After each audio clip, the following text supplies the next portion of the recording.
In einer Welt, in der das Leben nur einen Schlag entfernt ist, ist der Tod unvermeidlich.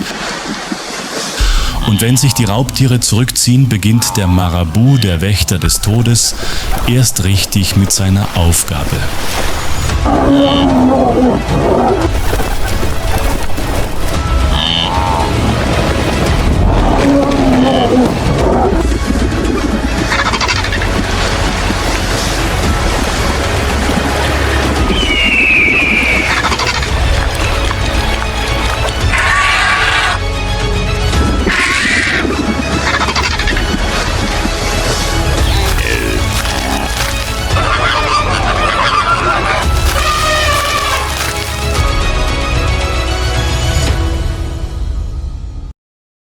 Marabu, die riesigen Vögel, die sich von Leichen ernähren. Begegnung mit den Monstern der Savanne.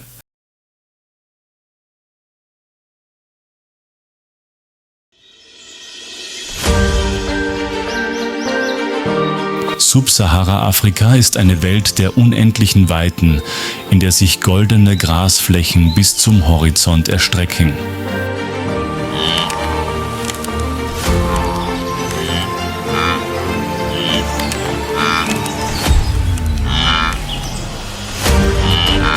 Einsame Akazienbäume kämpfen in der sengenden Sonne ums Überleben, während Dornenbüsche und rissige Erde von der Härte der Trockenzeit erzählen.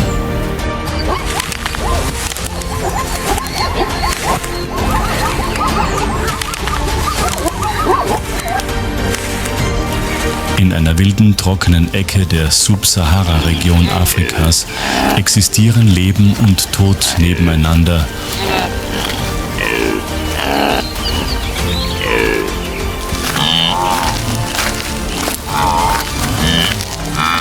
Und sind in einem fragilen Gleichgewicht miteinander verbunden. Herden von Antilopen und Zebras ziehen saisonal umher, gefolgt von Löwen, Geparden und Wildhunden, ihren unerbittlichen und gnadenlosen Jägern.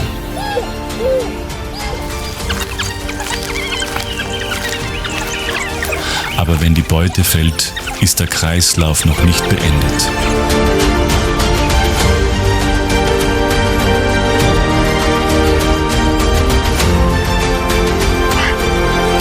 Wenn die Raubtiere verschwunden sind, taucht eine andere stille Macht auf die Aasfresser.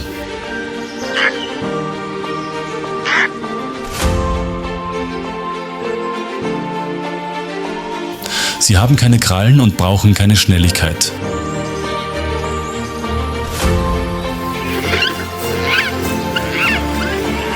Aber ihre Rolle ist nicht weniger wichtig. Sie sorgen dafür, dass die Erde nicht mit Kadavern übersät ist und Krankheiten sich nicht ausbreiten. Unter ihnen sticht vor allem der Marabu hervor.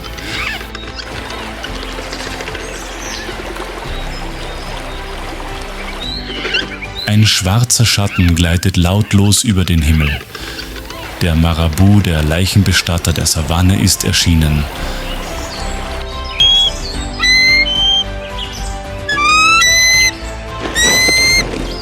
Er ist nicht schön und jagt keine Beute, aber er ist der effizienteste Aasfresser.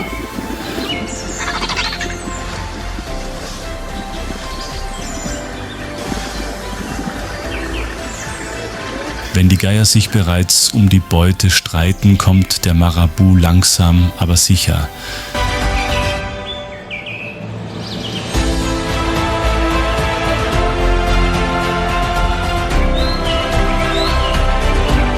Mit seinem langen Hals taucht er tief in die Kadaver ein und holt die Innereien heraus, die andere Tiere zurücklassen.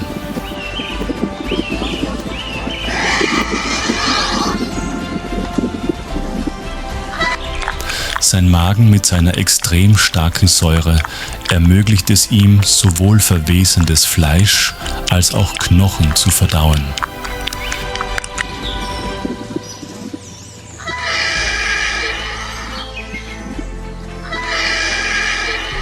In der gleißenden Sonne der Serengeti geht das Leben weiter, auch wenn gerade der Tod zugeschlagen hat.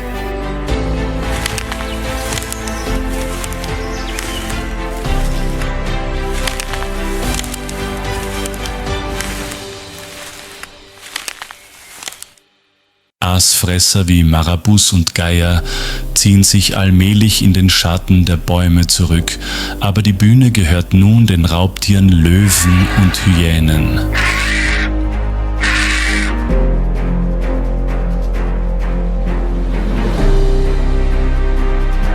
Als die Sonne höher steigt und die Schatten unter der gleißenden Sonne schrumpfen, beginnt eine Löwenrudel, sich über die Serengeti-Wiese zu bewegen.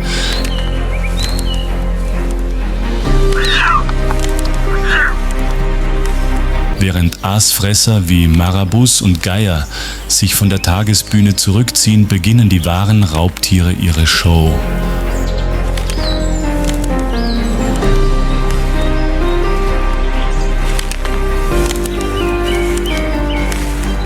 Und niemand macht das besser als die Löwenfamilie.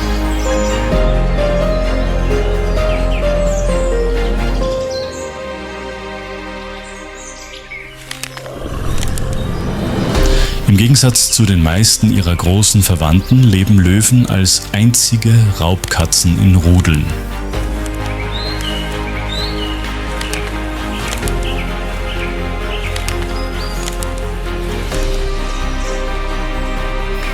Jede Gruppe besteht aus mehreren Männchen, mehreren weiblichen Verwandten und den Jungtieren.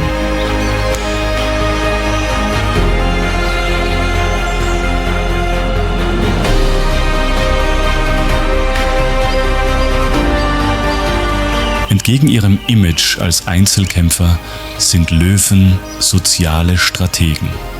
Sie koordinieren sich, teilen, erziehen und jagen für das Überleben der gesamten Gruppe.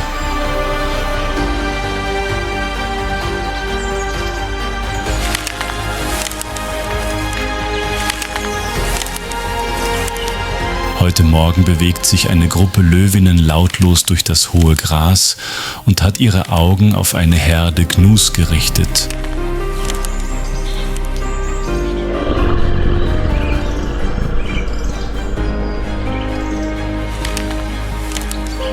Nicht weit davon entfernt spielen einige Löwenjunge ausgelassen im Gebüsch, aber genau diese Spiele sind die instinktive Übung, die über ihre Zukunft entscheiden wird. Löwen jagen mit großer Präzision, scharfe Augen, kräftige Kiefer, scharfe Zähne, leise Pfoten und ein Schwanz als Steuer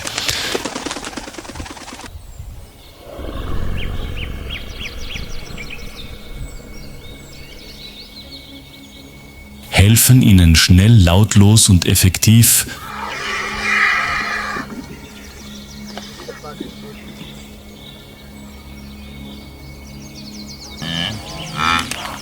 zuzuschlagen. Löwen rennen nicht. Das müssen sie nicht.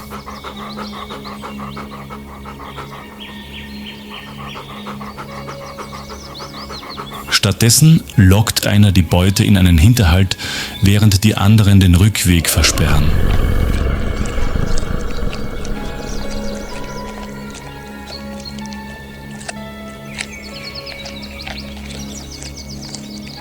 Es ist diese Strategie, nicht die Geschwindigkeit, die ihnen den Titel König der Savanne eingebracht hat.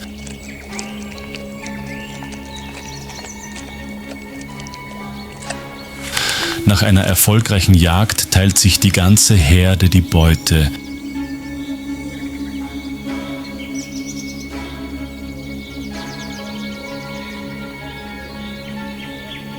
Die dominanten Männchen fressen zuerst dann die Weibchen und zuletzt die Jungen.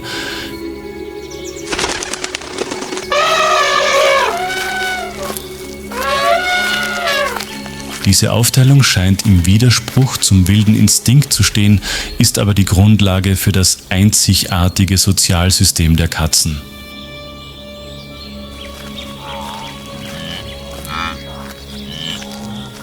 Auf den sonnenverbrannten Grasflächen der Serengeti ist das Leben in ständiger Bewegung und wird ständig bedroht.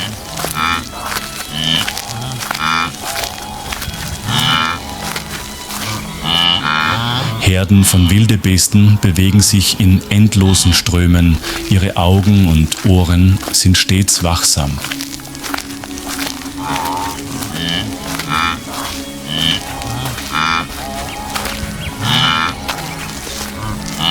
Versteckt am Rand des hohen Grases beobachtet eine Gruppe von Löwinnen den ganzen Morgen lang die Wildebistherde.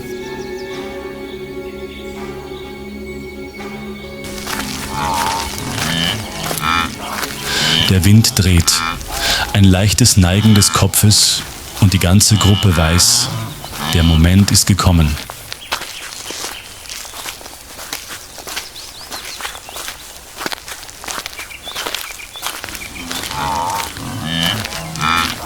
Kein Geräusch, kein Signal, nur das gegenseitige Verständnis zwischen Individuen, die seit vielen Jahren gemeinsam jagen.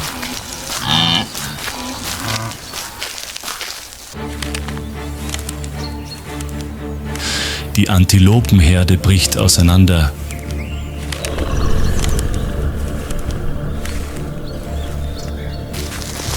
Ein Jungtier kann seiner Mutter nicht folgen und rennt nach rechts, wo ein anderer Löwe bereits wartet.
Löwen sind nicht nur geborene Jäger.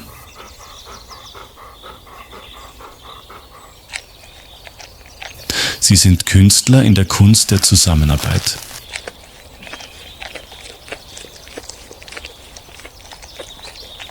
Sie müssen nicht die schnellsten oder stärksten sein, sondern nur sich gegenseitig am besten verstehen.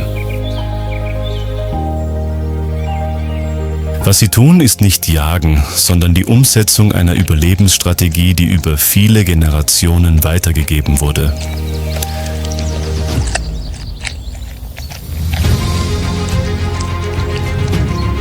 Die Sonne neigte sich langsam dem Westen zu.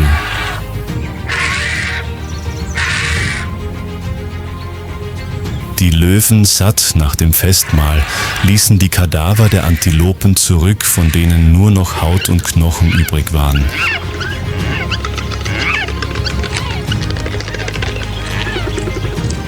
Aber für das Ökosystem sind das keine Überreste, sondern der Anteil der natürlichen Reinigungskräfte.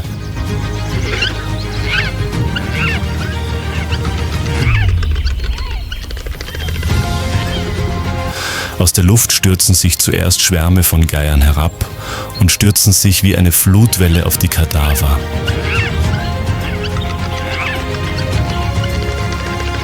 Sie kämpfen um jedes Stück Haut, jede Sehne und jedes Stück Fett.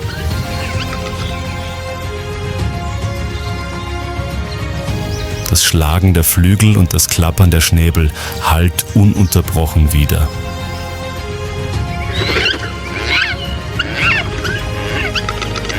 Marabus leiser, aber voller Autorität tauchen als Letzte auf.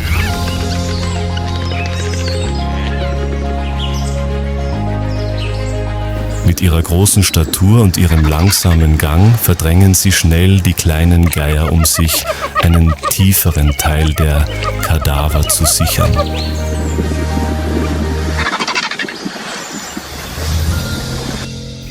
Die Eingeweide, Lungen und Mägen sind die Lieblingsspeise dieser Vogelart.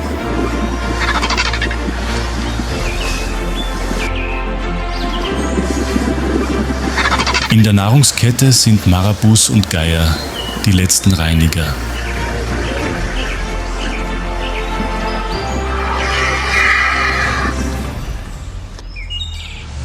Sie sorgen dafür, dass der Tod keine Gefahr für das Leben darstellt, indem sie alle Überreste beseitigen.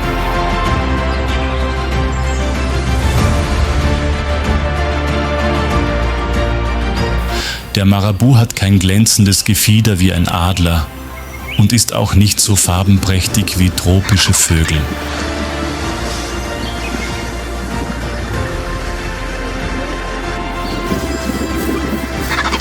Stattdessen hat er eine bizarre Gestalt, die jedoch perfekt an seine einzige Aufgabe angepasst ist, die Beseitigung von Kadavern.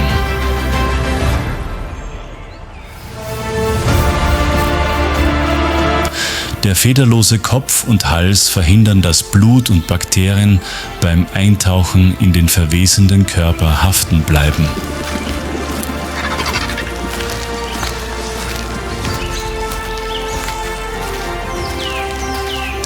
Der lange, flexible Hals ist ein hervorragendes Werkzeug, um an Innereien zu gelangen, die für andere Arten unerreichbar sind.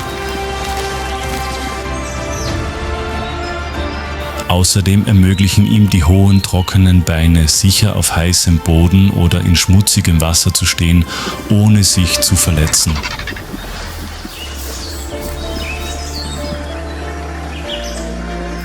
Eines der auffälligsten Merkmale des Marabus ist der große Luftsack unter seinem Hals.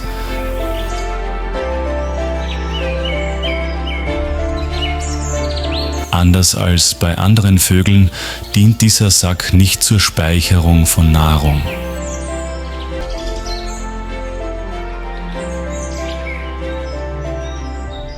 Er hilft ihm, seine Körpertemperatur zu regulieren, tiefe Laute zur Kommunikation von sich zu geben und Druck aufzubauen, um große Beutestücke zu verschlingen.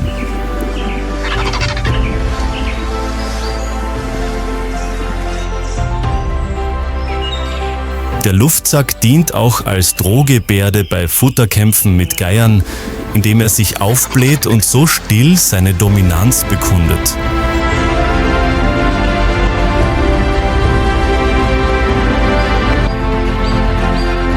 Marabus verfügen über das beeindruckendste Verdauungssystem der Vogelwelt.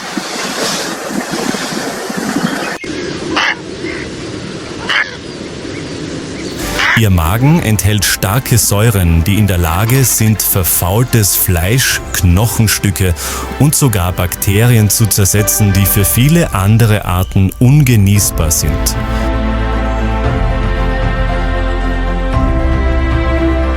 Diese Fähigkeit ermöglicht es Marabus, die Überreste von Löwenhyänen oder Geiern vollständig zu verwerten und sie so zu einem unverzichtbaren Glied in der biologischen Reinigungskette zu machen.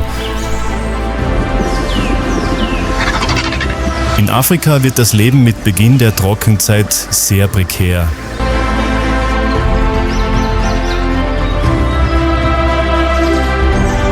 Aber genau dann kommt der Marabu zum Zug.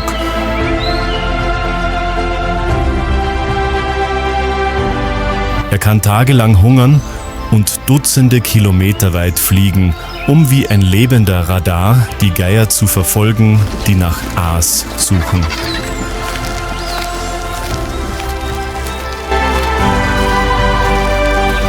Der Marabu beschränkt sich nicht nur auf die Natur, sondern nutzt auch Nahrungsquellen des Menschen wie Müllhalden, Autowracks oder Märkte.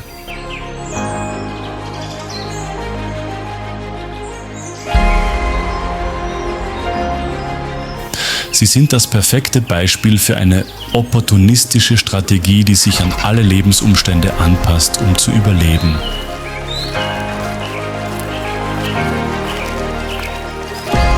Marabus und Geier sind nicht allein in der Welt der Kadaver.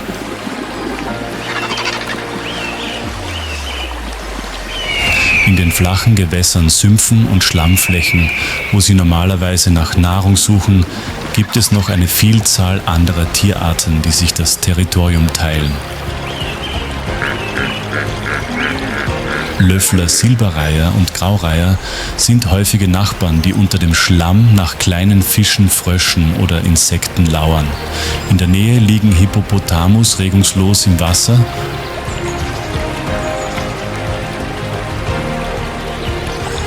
und tragen so zu einer organisch reichen Umgebung bei, in der Leben und Verwesung Hand in Hand gehen. Nilkrokodile.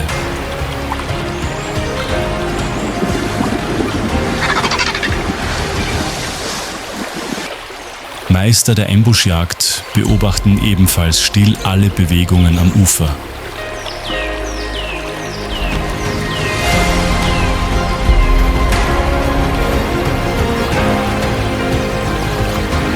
Nicht selten werden zu waghalsige Geier oder unachtsame Marabus zu ihren Opfern.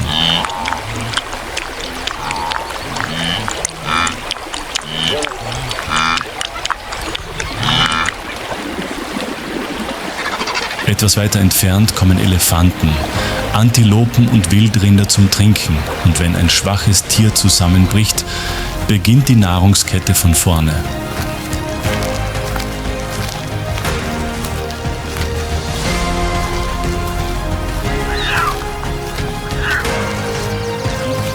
Wenn Marabus eines der stärksten Verdauungssysteme der Vogelwelt besitzen, gibt es in der Welt der Fleischfresser ein anderes Lebewesen, das von der Natur mit einer ähnlichen Fähigkeit ausgestattet ist: Geparden.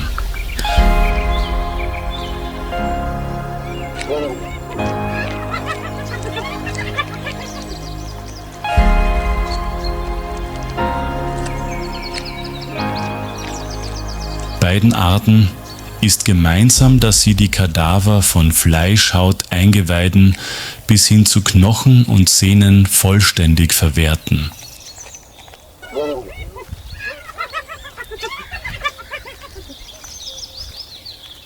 Doch während der Marabu still aus der Höhe herabblickt, ist der Hyänenhund ein aktiver Jäger, der bereit ist zu kämpfen, um seinen Anteil zu bekommen.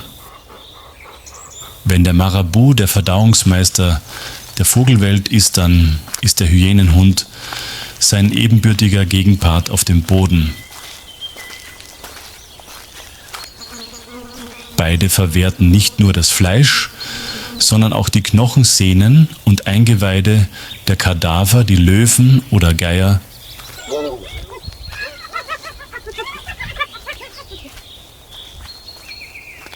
zurücklassen. Fleckige Hyänen haben einen kräftigen Biss, der sogar große Knochen zermalmen kann.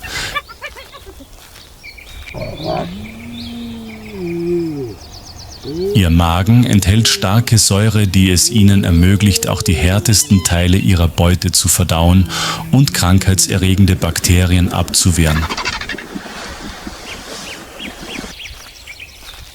Sie ernähren sich nicht nur von Aas, sondern sind auch effiziente Jäger, die in Gruppen zusammenarbeiten, weite Strecken zurücklegen und auch nachts aktiv sind.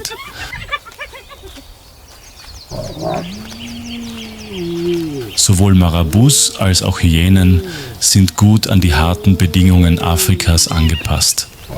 Sie halten lange Hunger aus, sind sehr beweglich und opportunistisch.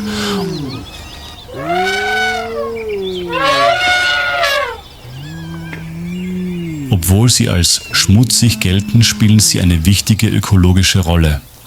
Sie halten die Natur sauber, verhindern die Ausbreitung von Krankheiten und sorgen dafür, dass der Kreislauf des Lebens funktioniert.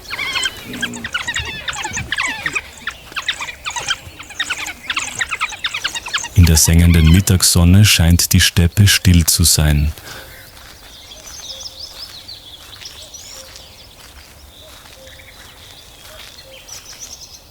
Doch dann ertönen Fleischgeräusche und Knurren aus einem Gebüsch. Eine Rudel afrikanischer Wildhunde hat gerade ein kleines Antilopenjunges erlegt. Sie fressen schnell, lautlos und koordiniert wie präzise biologische Maschinen. Die Ruhe hält jedoch nicht lange an. 3 Geparden tauchen auf, angeführt von einem älteren Weibchen.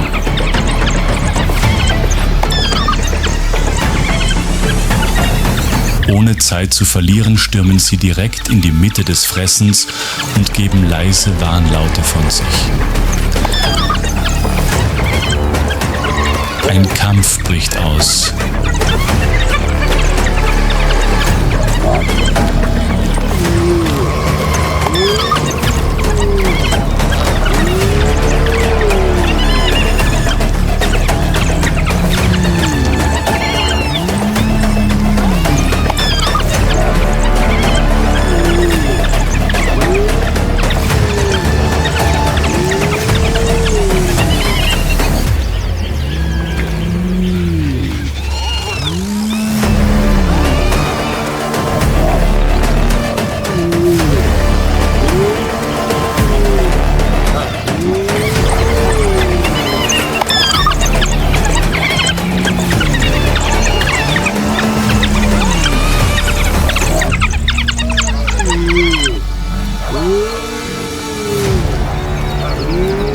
Innerhalb weniger Minuten ziehen sich die Wildhunde zurück und entfernen sich von ihrer Beute. Die Hyänen stürzen sich abwechselnd auf die Beute und fressen sie gierig, ohne etwas zu verschwenden. Fleisch, Sehnen, Knochen, nichts bleibt übrig.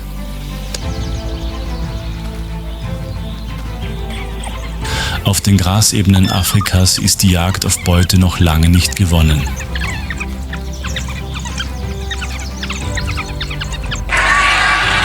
In diesem brutalen Kampf ums Überleben sind nur die Hartnäckigen und Konfrontationsbereiten diejenigen, die am Ende den Sieg davontragen.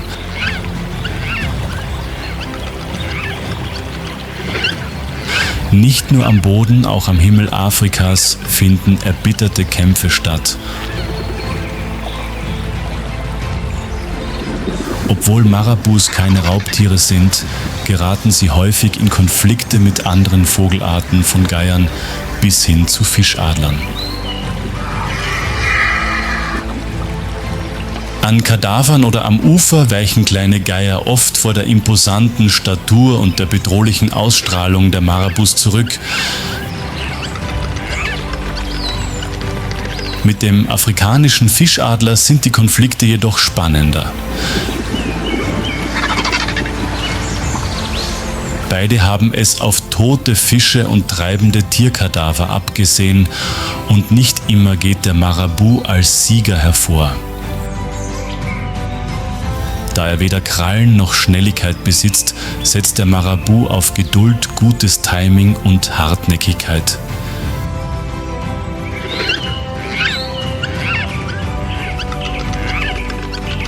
So überlebt er unter schnelleren und stärkeren Artgenossen, denen es an Geduld mangelt.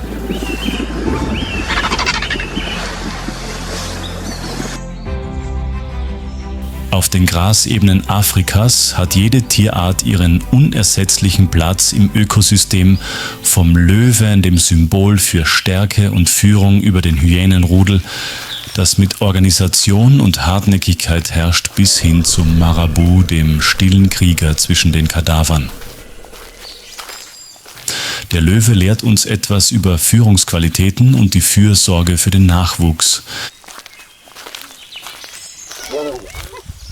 Die Hyänen mit ihrer matriarchalischen Gesellschaft stellen die bekannten Muster in Frage, indem die Weibchen die Macht innehaben, die Herde führen und beschützen. Der Marabu, der so gering erscheint, ist der letzte Wächter der Sauberkeit und des biologischen Gleichgewichts.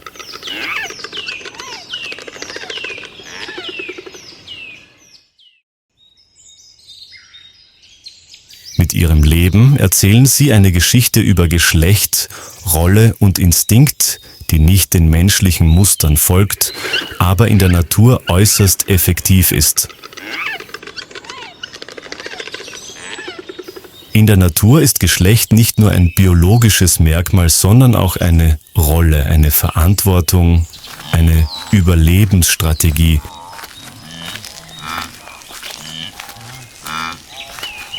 Und in dieser brutalen Arena der Wildnis trägt jede Spezies, ob groß oder klein, ob Jäger oder Aasfresser, auf ihre eigene Weise zum Erhalt des Lebens bei.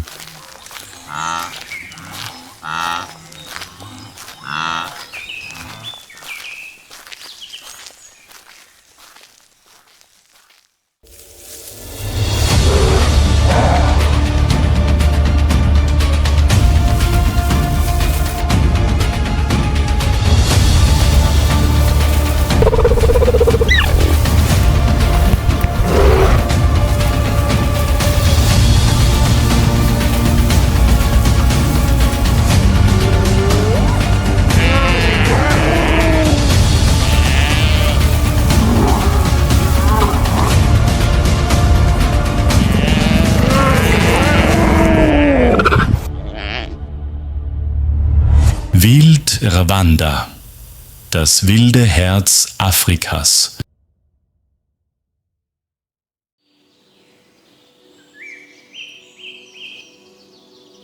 Im Südwesten Ruandas liegt der Urwald Nyungwe, eines der ältesten und artenreichsten Ökosysteme Afrikas.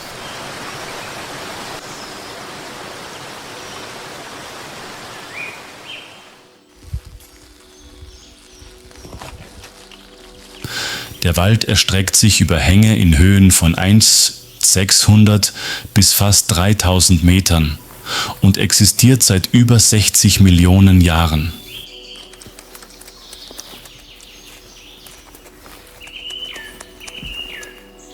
Eine nahezu perfekte biologische Maschine, in der sich das Leben im Laufe der Zeit still und beständig weiterentwickelt hat.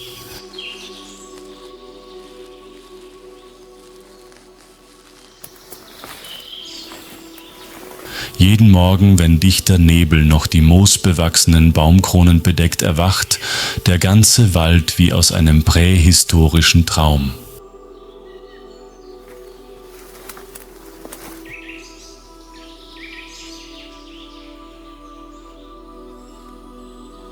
Die ersten Sonnenstrahlen dringen durch das dichte Blätterdach und läuten eine Symphonie aus Geräuschen, ein Vogelgezwitscher, Insektengezirpen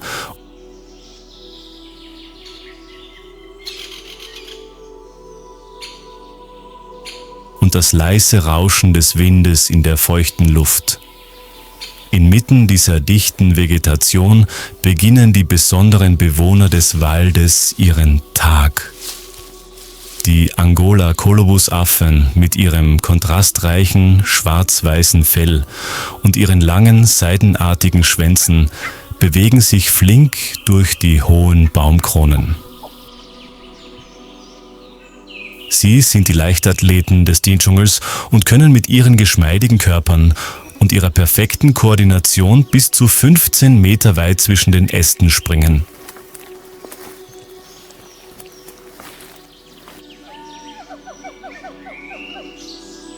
Jeder Sprung ist eine in Sekundenbruchteilen berechnete biologische Meisterleistung. Präzise, leicht und schön, wie ein wortloser Tanz.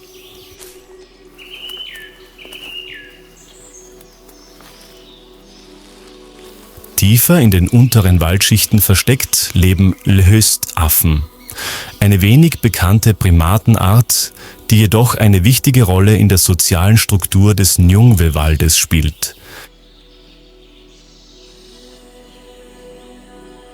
Mit ihrem dunklen Fell, ihren intelligenten Augen und ihrer heimlichen Gangart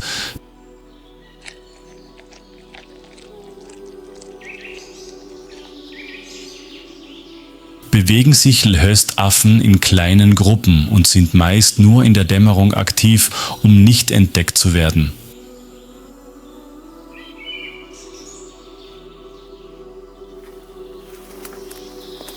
Sie sind die stillen Wächter des Waldes, die Gefahren sehr genau erkennen und so die Sicherheit der gesamten Primatengemeinschaft gewährleisten.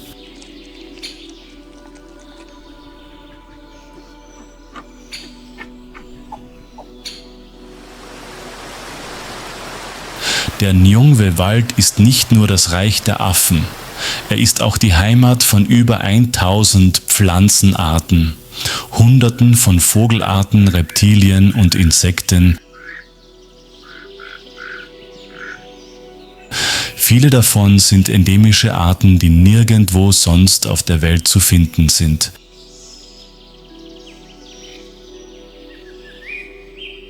Im Schatten des Waldes lauern leuchtend orangefarbene Waldfrösche auf Farnblättern.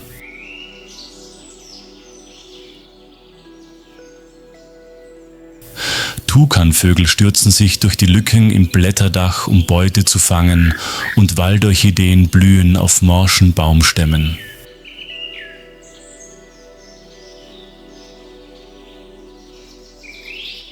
All dies bildet ein engmaschiges biologisches Netz, in dem ein Lebewesen das andere in einem geschlossenen, wundersamen Kreislauf ernährt.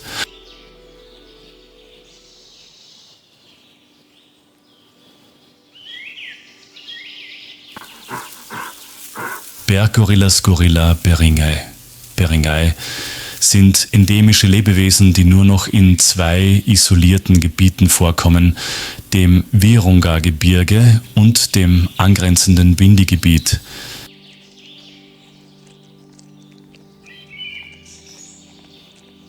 Im Vergleich zu den Gorillas in den Tieflagen haben sie ein dichteres und längeres Fell, das ihnen hilft, sich an die kalten und feuchten Bedingungen in Höhen von 2200 bis 3800 Metern anzupassen.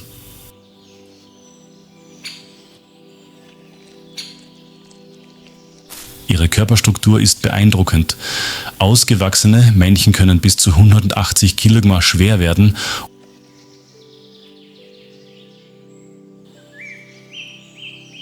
und aufrecht stehend fast 1,7 Meter groß sein.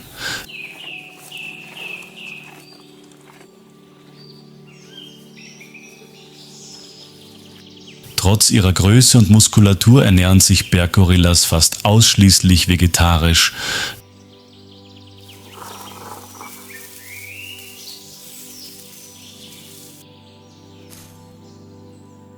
%90 ihrer Nahrung besteht aus Blättern, Stängeln und Waldfrüchten.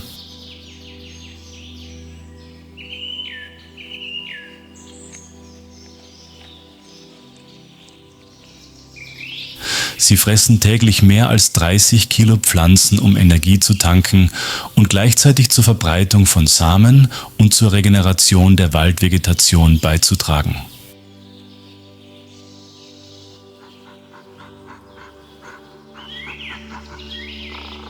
Die soziale Organisation dieser Art dreht sich um ein ausgewachsenes Männchen, den Silberrücken, der seinen Namen den silbernen Haaren auf dem Rücken verdankt, die er im Alter von etwa 12 Jahren bekommt.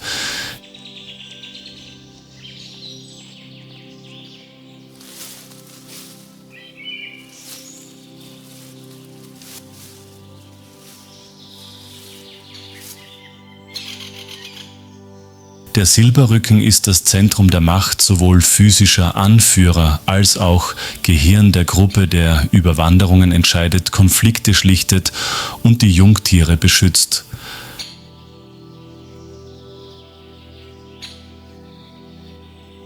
Ein Rudel besteht in der Regel aus 8 bis 15 Tieren, die eng zusammenleben und einen ausgeprägten Sozialleben pflegen, was sich in leisen Brüllen, streichelnden Gesten und sogar in Rückenklopfen äußert, das an menschliche Zuneigung erinnert.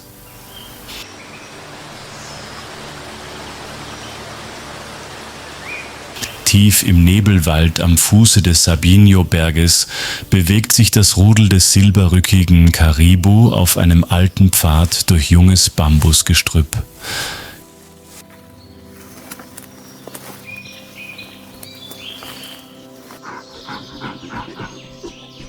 Karibu ist ein kräftiger Männchen mit silbergrauem Fell, das bis zu den Hüften reicht und einer blassen Narbe unter dem linken Auge, eine Erinnerung an eine frühere Begegnung.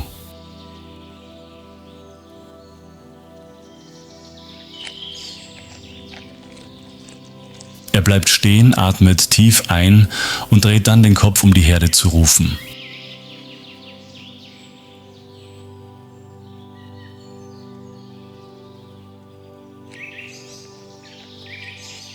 Die Schimpansen antworten mit tiefen Lauten, einer eigenen Sprache, die nur enge Familienmitglieder wirklich verstehen.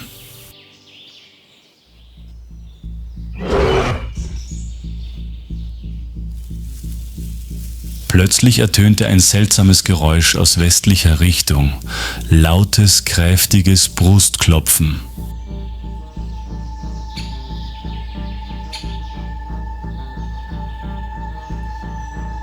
Aus einem dichten Bambuswald trat ein ebenso großer,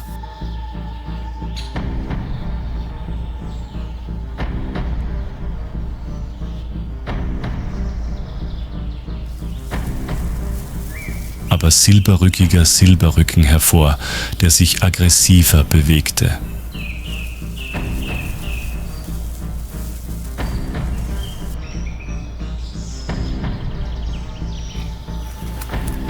Er hieß Nteko, ein Einzelgänger, der vor 3 Jahren aus seiner Herde verstoßen worden war und nun zurückgekehrt war, um die Vorherrschaft herauszufordern.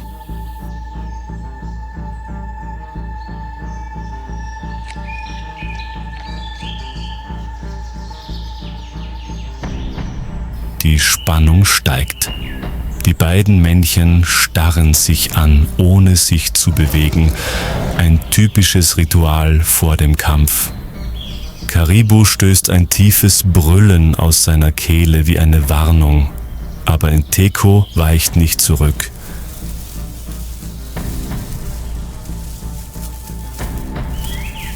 Er macht einen Schritt vorwärts und schlägt sich mit beiden Händen auf die Brust. Das Geräusch hallt durch den Wald und klingt wie Kriegstrommeln. Und dann, ohne Vorwarnung, stürzen sie aufeinander.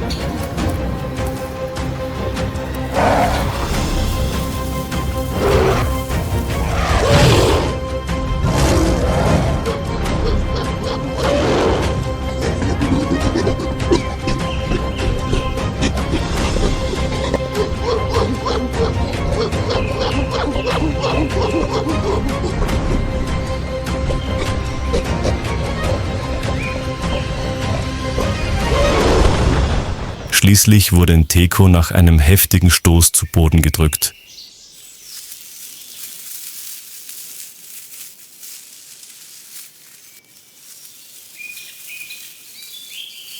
Er rappelte sich auf, stieß einen warnenden Schrei aus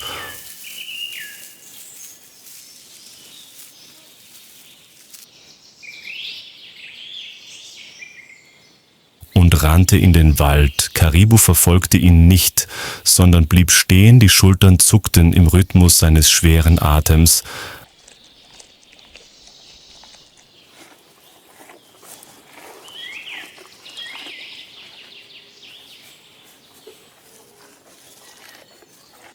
Auf der Stirn hatte er eine blutige Schürfwunde.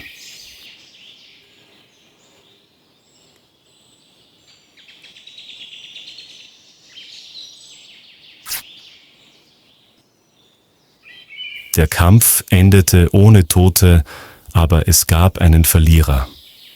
Auf diese Weise bewahrt die Natur die Starken und erhält die Ordnung in der Herde.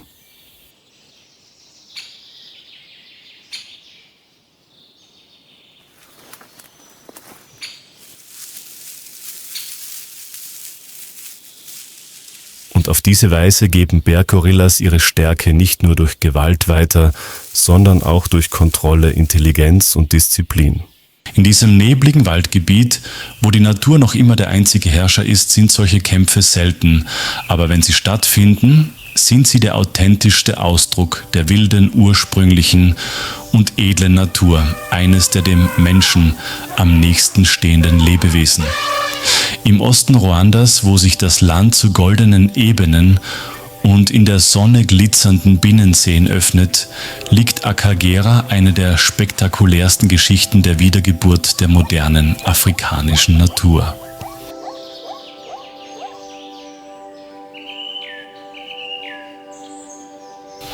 Mehr als ein Jahrzehnt nach dem Völkermord gab es in Akagera fast kein wildes Leben mehr.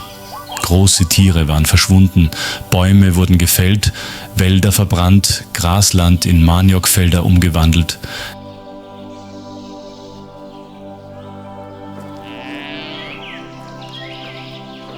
Ein Ökosystem wurde ausgelöscht. Doch 2010 beschloss Ruanda, diesen Trend umzukehren.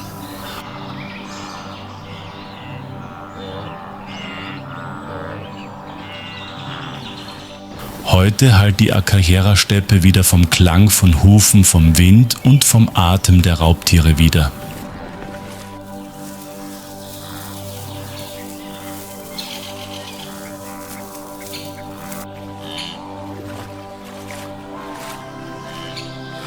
Inmitten des hüfthohen Grases bewegen sich mehr als 100 Kuhantilopen in Reihen und bilden wellenförmige Strömungen auf der Ebene.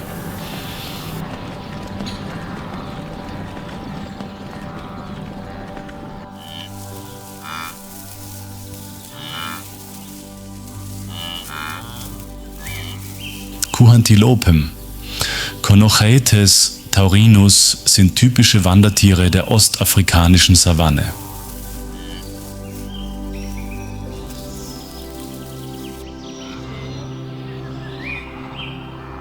Mit ihrem kräftigen Körperbau, den hochgezogenen Schultern und den nach außen gebogenen Hörnern können sie über 60 km/h schnell laufen, sind jedoch auf kurzen Strecken wenig wendig. Ein fataler Nachteil gegenüber einzelnen Raubtieren wie dem Geparden.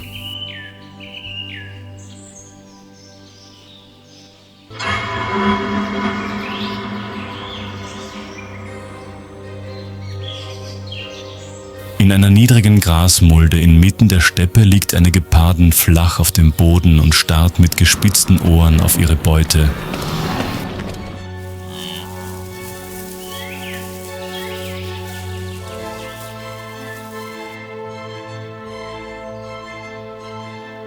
Mit ihrem schlanken Körper, den langen Beinen der peitschenartigen Wirbelsäule und dem für die Sauerstoffaufnahme optimierten Brustkorb sind Geparden perfekte biologische Geschwindigkeitsmaschinen, die auf dem Land in Sachen Sprintfähigkeit konkurrenzlos sind.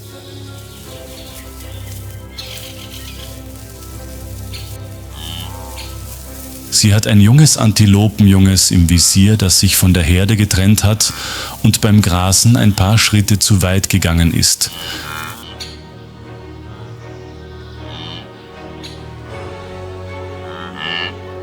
Der Startschuss fällt innerhalb von Sekundenbruchteilen.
Der Gepard keucht. Sein Körper erhitzt sich durch die beim Laufen entstehende Wärme. Diese Tierart kann eine Geschwindigkeit von mehr als 30 Sekunden nicht aufrechterhalten, ohne sich selbst zu verbrennen.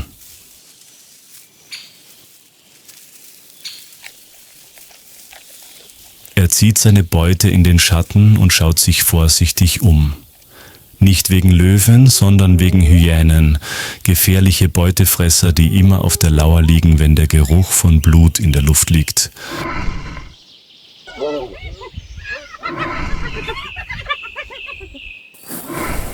Dies ist die erste Mahlzeit nach 4 Tagen Hunger und eine Überlebensvoraussetzung für den Leoparden der 2 Junge.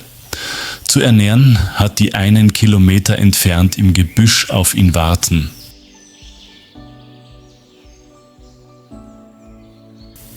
Im Osten Ruandas, wo sich goldene Grasflächen bis zum Horizont erstrecken, erscheint die Akagera-Ebene wie eine lebendige Bühne der wiedererwachenden Natur.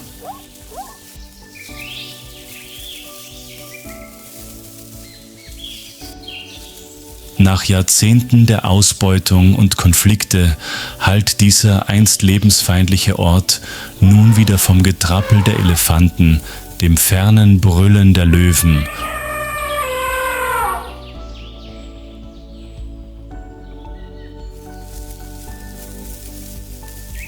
und dem Plätschern des Wassers unter den Hufen der Flusspferde,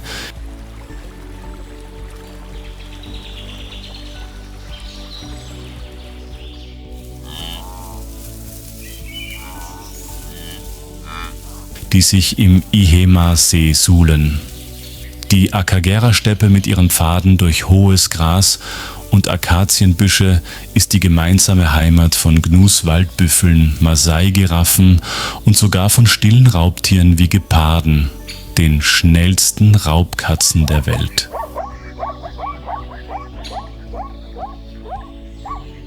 In den frühen Morgenstunden, wenn die Sonne gerade aufgeht, schießen Geparden wie lebende Pfeile durch den dünnen Staub und jagen junge Antilopen, die sich von der Herde entfernt haben. Eine kurze Verfolgungsjagd, die über Leben und Tod, über Instinkt und Geschwindigkeit entscheidet.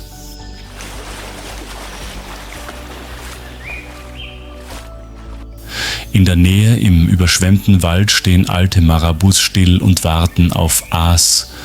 Graukraniche tanzen im Licht der Morgendämmerung und Nilkrokodile liegen regungslos am Ufer.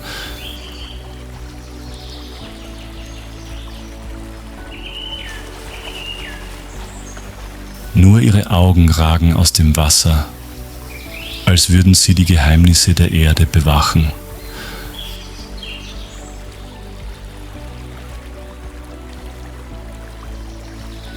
Von Akagera aus, wenn man nach Westen fährt, verwandelt sich Ruanda allmählich in einen anderen Rhythmus, der tiefer und ruhiger ist.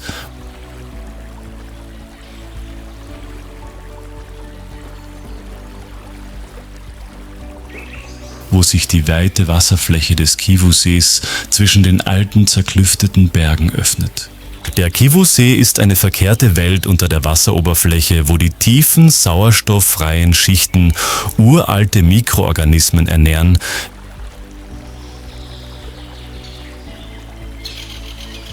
während die Oberfläche von Fischen, Fischadlern und Einheimischen, die vom See leben, belebt wird. Auf der ruhigen Wasseroberfläche gleiten Holzboote sanft dahin, während sich unter ihnen still Methan ansammelt, das ein enormes Energiepotenzial birgt, aber auch eine biologische Gefahr darstellt, wenn es außer Kontrolle gerät. Vögel fliegen lautlos über die untergehende Sonne hinweg und Schwärme von Kivu-Fischen glitzern silbern im Licht der Fischerlampen wie fallende Sterne im Wasser. Zwischen 2 Welten, der sengenden Savanne und dem tiefen See, erscheint Ruanda wie ein vielstimmiges Lied über das Leben.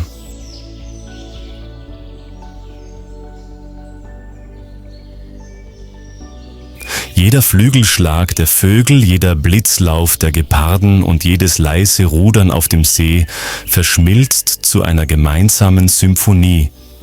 Die Natur ist nicht nur zurückgekehrt, sie lebt, erholt sich und wartet darauf, gehört zu werden. Hör zu